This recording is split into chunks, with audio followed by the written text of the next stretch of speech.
வசனம், தேவதூதன் ஒருவன் அந்த குளத்தில் இறங்கி தண்ணீரை கலக்குவான்.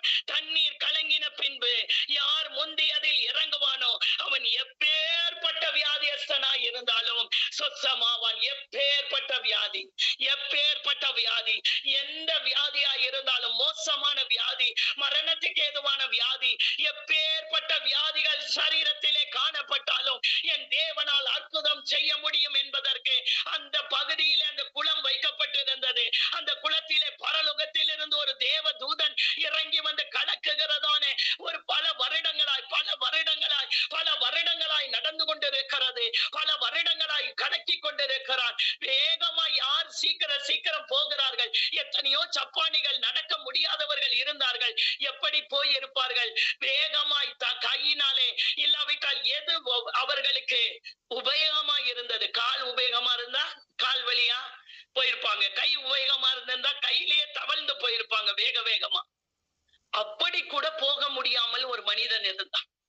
அவனால அந்த படுக்கையை விட்டு எழுந்திருக்க முடியல. அவனை கொண்டு வந்து அங்க வைத்த நாட்கள் எத்தனை நாட்கள் தெரியுமா? 1 வருடம் 2 வருடம் அல்ல, 38 வருஷம். 38 வருஷம். இயேசு இந்த பூமியில வாழ்ந்த வருடங்கள் 33.5 வருடங்கள். அவர் வந்து வாழ்ந்த நாட்களை காட்டிலும் அவன் அதிகமான நாட்கள் அந்த இடத்துல படுத்திருக்கிறான். 38 வருடம். எப்பொழுது தண்ணீர் கலங்கும் என்று படுத்து கிடக்கிறான். இப்பொழுது வசனம் சொல்லுகிறது 38 வருஷம் வியாதி கொண்டிருந்த ஒரு மனுஷன் அங்கே இருந்தான். ஒரு மனுஷன் அங்கே இருந்தான். 38 வருடங்கள். வருடங்கள் எத்தனை வேண்டுமானாலும் இருக்கலாம். கர்த்தரால் செய்ய முடியாத அற்புதம் கிடையாது. இன்றைக்கு நம்முடைய கவலை எல்லாம் என்ன தெரியுமா? வருடங்கள் கழிகிறது, ஆனால் அற்புதங்கள் நடக்கவில்லை. அந்த இடத்திலே தான் இருக்கிறான். தண்ணீர் கலக்கப்படுகிற இடத்திலே தான் இருக்கிறான். அந்த இடத்திலே தேவதூதன் இறங்கி வந்து தண்ணீரை கலக்குகிறதான ஒரு இடம். அதனால எல்லாரையும் கொண்டு வந்து அங்க போட்டுடுவாங்க. ஏன்னா அங்க இருந்தா அவன் எப்படியாவது ஒரு நாள் சுகமாய் வீட்டுக்கு வருவான், எப்படியாவது சுகமாகி விடுவான், தண்ணீரை நோக்கி எப்படியாவது போவான் என்று சொல்லி போட்டு விடுவார்கள். அப்படி கொண்டு வந்து போடப்பட்ட மனிதன் தான் 38 வருடமாய் இருக்கிறான். ஒரே இடத்திலே படுத்துக் கொண்டு கிடக்கிறான். அவனுக்கு யாராவது திடீர்னு வந்து அந்த மண்டபத்துக்குள்ள வந்து உணவுகளை அளிப்பார்கள். அப்படித்தான் அங்க இருக்கிறவர்கள் சாப்பிட்டுக் கொண்டிருந்தார்கள். வீட்டில் உள்ள நபர்கள் எப்போதாவது வந்து பார்த்து விட்டு போவார்கள், இருக்கிறானா இல்ல மரித்து விட்டானா என்று சொல்லி. அப்படிப்பட்ட ஒரு மனிதன் 38 வருடமாய் வியாதியோடையே இருந்திருக்கிறான். மறிக்கவும் இல்லை, ஆனால் உயிர் இருக்கிறது. ஆனால் உயிரிருந்தும் பிரயோஜனம் இல்லை. பிரயோஜனமற்ற உயிராய் ஒரு மனிதன் கிடக்கிறான். இப்பொழுது ஒன்று நடக்கிறது. படுத்திருந்த அவனை இயேசு கண்டு, படுத்திருந்த அவனை இயேசு கண்டு, படுத்திருந்த அவனை இயேசு கண்டு, படுத்திருந்த அவனை இயேசு கண்டு, படுத்திருந்த அவனை இயேசு கண்டு, படுத்திருந்த அவனை இயேசு கண்டு. எதுக்குங்க இத்தனை வாட்டி சொல்றேன்? படுத்திருந்த அவனை இயேசு கண்டு. இயேசு காணணும். படுத்திருந்த அவனை இயேசு கண்டு குளத்தில் கொண்டு போய் இறக்கி விட்டார். அப்படியா இருக்கு? படிப்போமா? குளத்தை தான் பார்த்துட்டு உட்கார்ந்திருந்தான். படுத்திருந்த அவனை இயேசு கண்டு அவன் வெகு காலமாய் வியாதியஸ்தனாய் இருக்கிறான் என்று அறிந்து, அவன் வெகு காலமாய் வியாதியஸ்தன் என்று அறிந்து, அவன் போய் சொல்லவில்லை. அவனால் எழுந்து போக முடியாது, அவனால் எழுந்து நடக்க முடியாது, அவனால் எழுந்து செயல்பட முடியாது. இந்த மாதிரி பல வருட கட்டு, 35 வருட கட்டு, 38 வருட கட்டு. என் வாழ்க்கையில் நான் சிறு வயதிலிருந்து கஷ்டத்தை தவிர வேற எதையும் பார்க்கவில்லை. இப்பொழுது எனக்கு வயது 40 ஆகிறது. இப்பொழுது என் வயதான காலத்திலும் நான் இன்னும் பல கஷ்டங்களை தவிர வேற எதையும் பார்க்காம நான் வாழ்ந்து கொண்டிருக்கிறேன் என்று சொல்லி இந்த மனிதன் தன்னுடைய வாழ்க்கையில 38 வருடத்தை பெதஸ்தா குளத்தண்டையில கழித்துக் கொண்டிருக்கிறார். பெதஸ்தா குளத்தண்டையில கழித்துக் கொண்டிருக்கிறார். யார் விடுவார்கள்? யார் எனக்காய் எழும்புவார்கள்? என்னை யார் கொண்டு போய் அங்கே சேர்ப்பார்கள்?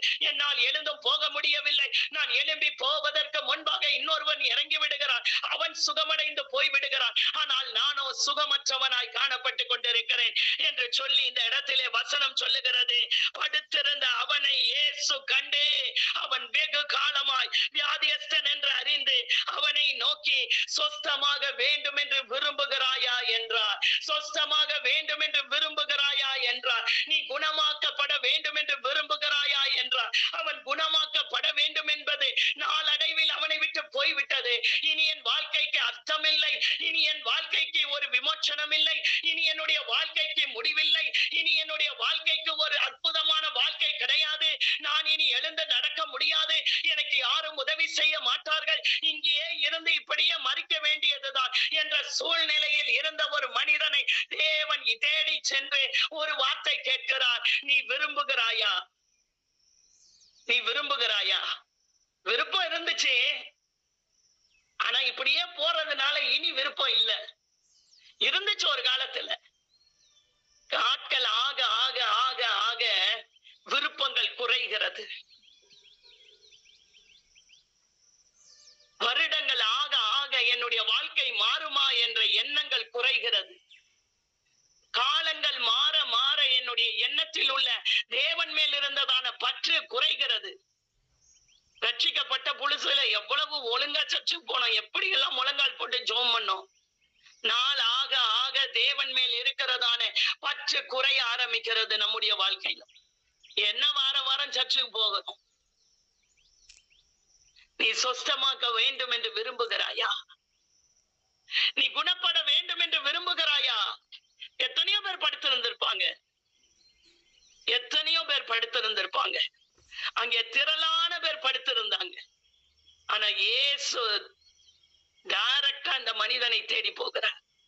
அவன் அதிக நாள் வியாதி என்று கண்டு, அதிக நாள் வருத்தங்கள், அதிக நாள் பிரச்சனைகள், அதிக நாள் போராட்டங்கள், அதிக நாள் ஒரே பிரச்சனையில கடந்து வருகிற பாதைகள், இவைகளை கண்டு அறிந்து இயேசு இந்த காலை வேளையில உங்கள் அருகில வந்து நின்று கொண்டிருக்கிறார். வருடங்கள் கழிகிறது ஆண்டவரே, ஆனால் என் பிரச்சனை மாறவில்லை. அவ்வளவுதான், இதுக்கு மேல நான் என்ன பண்ண போறேன்? முடிஞ்சிருச்சு.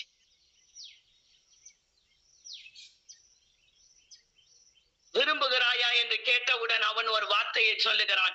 அதற்கு வியாதியஸ்தன், ஆண்டவரே 7வது வசனம், தண்ணீர் கலக்கப்படும் போது என்னை குளத்தில் கொண்டு போய் விடுகிறதற்கு ஒருவரும் இல்லை.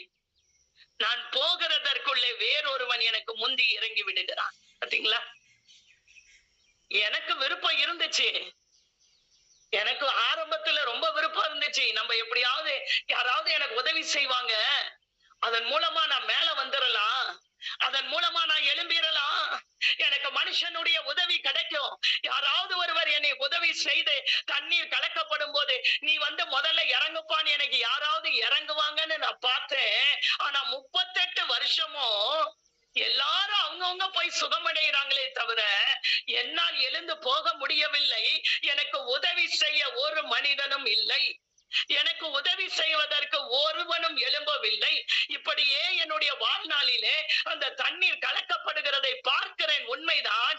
தண்ணீர் கலங்கும் போது பார்க்கிறேன், உண்மைதான். ஆனால் தண்ணீர் கலங்கும் போது என்னை கொண்டு போய்விட ஆள் இல்லையே. எல்லாருக்கும் நடக்குது, உண்மைதான். என் கண்ணு முன்னாடி பாக்குறேன்டா. அவங்க எல்லாம் எந்திரிச்சு உள்ள இறங்கி கலங்கி நடந்து போறாங்க. சூம்பின கை உடையவன் இறங்குகிறான், நல்லா ஆகி போறான். ஆனா கண்ணு தெரியாதவன் தர தர தர தரன் கண்ணு தெரியாதவன் இறங்க முடியாம இருக்கிறான். அவனை கூட கொண்டு போய் விடுகிறதற்கு ஒருவர் இருந்தார்கள். ஆனால் என்னை கொண்டு போய் விடுவதற்கு ஒருவருமே இல்லையே ஆண்டவரே. அதனாலதான் அந்த வார்த்தையை சொல்றான். அவனை கொண்டு போய் விடுகிறதுக்கு கூட யாரோ ஒருத்தர் ஹெல்ப் பண்ணாங்க. நான் உதவியற்று இருக்கிறேன். மனிதர்களுடைய உதவிகள் நாளடைவிலே மறந்து போகும். ஆரம்பத்தில் உதவினவர்கள் நாட்கள் ஆக ஆக உதவ மாட்டார்கள். ஆரம்பத்திலே வந்து அடிக்கடி பார்த்து போய் கொண்டிருந்த இந்த மனிதனை அவனுடைய இனஜன பந்துக்கள் பார்க்க வரவில்லை. நாட்கள் கடந்து போக போக அவன் செத்தா என்ன, இருந்தா என்ன, இதற்கு மேல் இந்த வியாதியஸ்தனை வைத்துக் கொண்டு என்னால் வாழ முடியாது, பார்க்க முடியாது என்று போய்விட்டார்கள். எப்பொழுது கலங்கும் என்றும் தெரியாது. இந்த டைம், இந்த நேரம் சொன்னா வந்து இறக்கி விடுறதுக்கு யாருன்னா வருவாங்க. யாரும் இல்லை ஆண்டவரே. எங்களுடைய வாழ்க்கையிலும் கூட இதே மாதிரி போராட்டத்தோடு பல வருடங்களாய், பல காலங்களாய், பல நேரங்களில் எங்களுடைய வாழ்க்கை கேள்விக்குறியாகிறது. எங்களுக்கு உதவி செய்வார் யாரும் இல்லாமல் அலறிக் கொண்டிருக்கிறோம் என்று சொன்ன பொழுது இயேசு அவனை நோக்கி, எழுந்திரு. ஜெபிக்க போறோம். இயேசு அவனை நோக்கி, எழுந்திரு. இயேசு அவனை கண்டு 6வது வசனத்துல, இப்பொழுது இயேசு 8வது வசனத்துல, இயேசு அவனை நோக்கி, எழுந்திரு, எழுந்திரு. எப்படி ஆண்டவரே, 38 வருஷமா படுத்து கிடக்கிறேன், சர்வசாதாரணமா வந்து எலும்புன்றீங்க. எழும்ப முடியாததுனால தானே நான் போய் இறங்க முடியாம இருக்கேன். எழுந்திரு, உன் படுக்கையை எடுத்துக்கொண்டு நட. உன் படுக்கையை எடுத்துக்கொண்டு நட. போதும், நீங்க விட்டுட்டு போனீங்கன்னா இன்னொருத்த வந்து 38 வருஷமா அதே இடத்துல படுத்துருவான். உன் படுக்கையை எடு. நீ படுத்திருந்த படுக்கையை நீயே எடு என்று இயேசு கட்டளை கொடுத்தார். எழுந்திரு, உன் படுக்கை எப்ப மடி. அந்த படுக்கையோட நான் போய் விடுவேன்னு நினைச்சல்ல, ஒரே நிமிடம் தான், ஒரு செகண்ட் தான். என்னுடைய வாழ்க்கையில போராட்டங்கள் எத்தனை வருடம் வேணா இருக்கலாம், ஆனா ஒரு நிமிடத்தில் இயேசு சுகமளிப்பார். உடனே அந்த மனுஷன் சுஸ்தமாகி தன் படுக்கையை எடுத்துக்கொண்டு நடந்து போனான். நடந்து போனான். நடந்து போனான். அங்க இருக்க எல்லாரும் பார்த்திருப்பாங்க. அங்க இருக்க எல்லாரும் பார்த்திருப்பாங்க. உடனே அந்த மனிதன் தன் படுக்கையை எடுத்துக்கொண்டு நடந்து போனான். நடந்து போனான். காலை வேளையில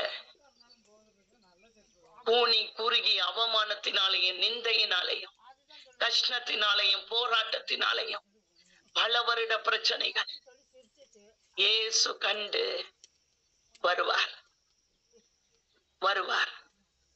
என்னை கொண்டு போய் வேற எங்கன்னா போட்டுடுங்க, இதுக்கு மேல நான் இங்க இருந்து பிரயோஜனம் இல்லை என்று சொல்லி அந்த மனிதன் சொல்லி இருப்பாரானால் அந்த மனிதன் முடிந்திருப்பார். ஆனால் அந்த பெதஸ்தா குளத்திலேயே சரி இங்கே இருந்துருவோம், என்னைக்காவது ஒரு நாள் நமக்கு விமோச்சனம் கிடைச்சா நல்லா ஆகும், அப்படி இல்லாவிட்டால் நாம் மரித்து போவோம் என்று நினைத்துக் கொண்டிருந்த சூழ்நிலையில் தான் இயேசு வந்தார். இயேசு வந்தார். அவனை காரணம் பிடித்து தூக்கி எழுந்து நட, எழுந்திரு என்று சொன்னான். எழுந்து படுக்கையை மடித்து கொண்டு அந்த இடத்தை விட்டு வெளியே போனான். நான் பிரச்சனையோடு இருக்கிற நேரங்களில் இயேசு வந்து என் கரத்தை பிடிப்பாரானா, இயேசு என் அருகில் வந்து நிற்பாரானா, அன்றைக்கு செய்த அதே ஆண்டவர் இன்றைக்கும் செய்ய வல்லமை உள்ளவராயிருக்கிறார். எந்த பிரச்சனையாய் அவனுக்கு இந்த பிரச்சனை, நமக்கு என்ன பிரச்சனை, நமக்கு எந்த பிரச்சனையா இருக்கட்டும், எப்பேற்பட்ட பிரச்சனையா இருக்கட்டும், எனக்கு உதவுவார் ஒருவரும் இல்லை, என்னை விசாரிப்பார் ஒருவரும் இல்லை. அப்பா அம்மா இருக்கிறாங்க, இருந்தும் பிரயோஜனம் இல்லை. யார் இருந்தாலும் பிரயோஜனம் இல்லை. டாக்டர் கிட்ட போயும் பிரயோஜனம் இல்லை. என் வாழ்க்கையின் முன்னேற்றத்திற்கு ஒரு வழி தெரியவில்லை. என் வாழ்க்கையின் முன்னேற்றம் இந்த வருடம் மாறும், அடுத்த வருடம் மாறும் என்று நினைத்துக் கொண்டு பல வருடங்களை என்னுடைய வாழ்நாளிலே கழித்து விட்டேன். ஆனாலும் இன்னும் அற்புதம் நடக்கவில்லை என்று சொல்லிக் கொண்டிருந்தால் இந்த காலை வேளையில் ஆண்டவர் சொல்லுகிறார், எழுந்திரு, உன்னுடைய வாழ்க்கையில அற்புதங்களுக்குரிய வேலை வந்துவிட்டது. என் மகனே நீ எழுந்திரு, என் மகளே நீ எழுந்திரு என்று சொல்லி ஒரு வார்த்தை வருமானால் இந்த காலை வேளையில கண்களை மூடி ஜெபிப்போமா? ஒரு வார்த்தை வருமானால் தன் படுக்கையை எடுத்துக்கொண்டு படுத்திருந்த அவனுக்குள்ளே ஒரு பலன் வந்தது. எழுந்திரு என்று சொல்லும் பொழுதே ஒரு பலன் வந்தது. கை கால் விளங்காம இருந்தது, கை கால் விளங்க ஆரம்பித்தது. கைகள் கால்களிலே ரத்த ஓட்டங்கள் புறப்பட ஆரம்பித்தது. செயலிழந்து போன நரம்புகள் செயல்பட ஆரம்பித்தது. செயலிழந்து போன தசைகள் செயல்பட ஆரம்பித்தது. செயலிழந்து போன உயிர் நாடிகள் செயலிழந்து போன உயிர் நாடிகள் செயல்பட ஆரம்பித்தது. மங்கி போன சரீரங்கள் உயிர் பெற ஆரம்பித்தது. உறுப்புகள் எல்லாம் உயிர் பெற ஆரம்பித்தது. உள்ளுறுப்புகள் எல்லாம் உயிர் பெற ஆரம்பித்தது. அவனுக்குள்ளே ஒரு பலன் வந்தது. இந்த வார்த்தை வரும் பொழுது பலன் வந்தது. எழுந்திரு, உன் படுக்கையை எடுத்துக்கொண்டு நடவென்று சொன்ன பொழுது, நட என்று சொன்ன பொழுது அவனுக்குள்ளே நடக்கிற ஒரு பலன் வந்தது.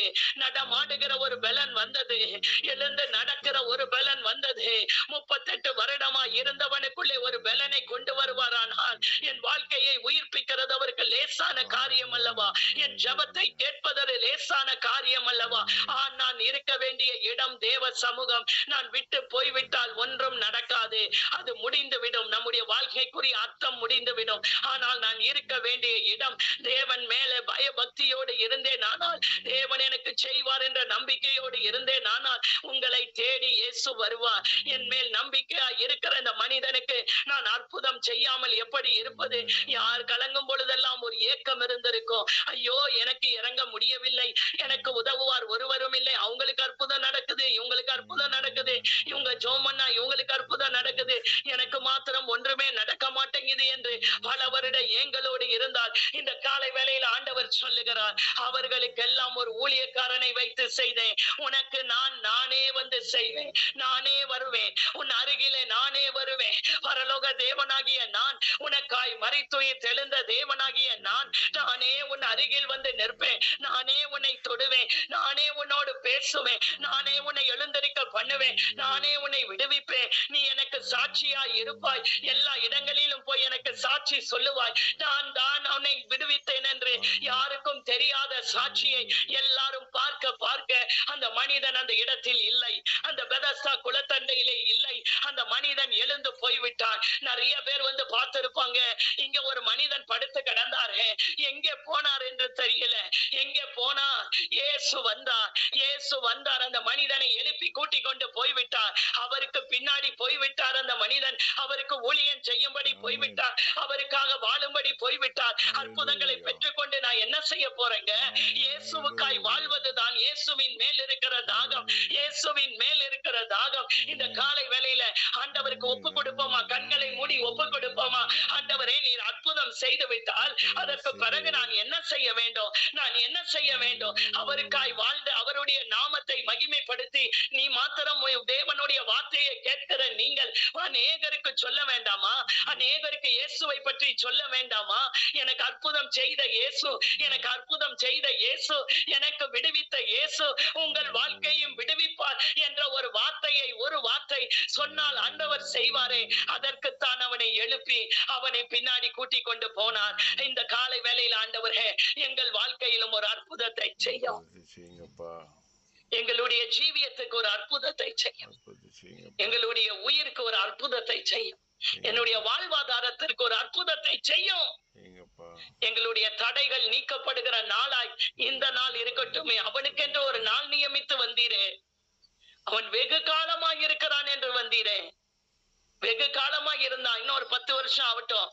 இன்னைக்கு நான் சொல்லிட்டு போற வார்த்தை 10 வருஷம் கழிச்சுதான் நடக்கும். அப்படி என்றல்ல, அப்பவே ஆண்டவரே சொல்லப்பட்ட வார்த்தை அப்பவே நிறைவேறினது போல, இன்றைக்கே தருவேன் என்று சொன்னது போல, இரட்டிப்பான நன்மையை தருவேன், இன்றைக்கே தருவேன் என்று சொன்னது போல, இன்றைக்கே யார் யார் விசுவாசத்தோடு கேட்கிறார்களோ, யார் யார் எனக்கு அற்புதம் செய்ய வேண்டும் என்று கேட்கிறார்களோ, இன்றைக்கே எங்கள் கட்டுகள் அறுபடட்டும். பல வருட கட்டு, பல வருட நோய், பல வருட பிரச்சனை, பல வருட போராட்டம், பல வருடமான முன்னேற்றம் இல்லை, பல வருட கடன் பிரச்சனை, பல வருட வருமான பிரச்சனை, பல வருட தருத்திர பிரச்சனை, பல வருட பிரிவினையின் பிரச்சனை, பல வருட சோம்பலின் பிரச்சனை, பல வருடமாக இருந்து கொண்டிருந்த சாத்தானுடைய பில்லி சூனிய வல்லமை, பல வருடம் இருந்த மந்திர வல்லமை, ஆண்டவரே பல வருடமாய் இருந்த ஆண்டவரே கிரியைகள், இந்த காலை வேளையில ஒரு நிமிடம் நீர் ஒரு வார்த்தை சொல்லி எழுந்து நட எலும்பு எலும்பு என்று சொன்னார். ஆண்டவரே, எழும்பு எழும்பு சீயோனே, உன் வல்லமையை தரித்துக் கொள் என்ற ஒரு வார்த்தை எங்கள் வல்லமையை தரித்துக் கொண்டு ஓடுகிற அபிஷேகத்தை எங்களுக்குள்ளே கொடுத்து அது மாற்றமடைய பண்ணுமே. ஆனால் நான் இருக்க வேண்டிய இடம், எந்த சூழ்நிலையிலும் தேவ சமூகம் பல வருடங்களாய் இருந்தாலும் தேவன் வருவார், வந்து நம்மை பாதுகாத்து ஒரு செகண்ட்ல நான் இப்படி படுத்து கிடந்தனா என்று கூட தெரியாதபடி அவனுடைய டிரெஸ்ஸிங் சென்ஸ் மாறி இருக்கும். குளித்திருப்பான், நல்ல உடைகளை அணிந்திருப்பான், நல்லபடியாய் மாறி இருப்பான். இயேசு தொட்டவுடன் அவனுடைய வாழ்க்கை மாறுவது நிச்சயம். இந்த காலை வேளையில இந்த ஜெப கூடுகையில இருக்கிற ஒவ்வொருவருடைய வாழ்க்கையும் அப்படியே மாற்றும் ஆண்டவரே. இந்த காலை வேளையில 10 to 11 உபவாச ஜெபம் இருக்கிறது. எல்லாரும் கலந்து கொள்ளுங்க, யாரும் மிஸ் பண்ணாதீங்க. நீங்க கலந்து கொண்டு ஜெபிக்க ஜெபிக்க எல்லா கட்டுகள் அறுக்கப்படும் அறுக்கப்படும் அறுக்கப்படும். கர்த்தருடைய வல்லமை பலமாய் இறங்கும். கர்த்தர் பலமாய் அற்புதங்களை செய்வார். அவர் வந்து விட்டார், இனி அற்புதங்கள் நிச்சயம் நம் நடுவிலே வந்து விட்டார். இயேசுவின் மூலமாய் ஜெபிக்கிறேன் எங்கள் ஜீவனுள்ள பரமபிதாவே. ஆமென் ஆமென். எல்லாரும் மியூட் எடுத்துட்டு அல்லேலூயா சொல்லமா. அல்லேலூயா அல்லேலூயா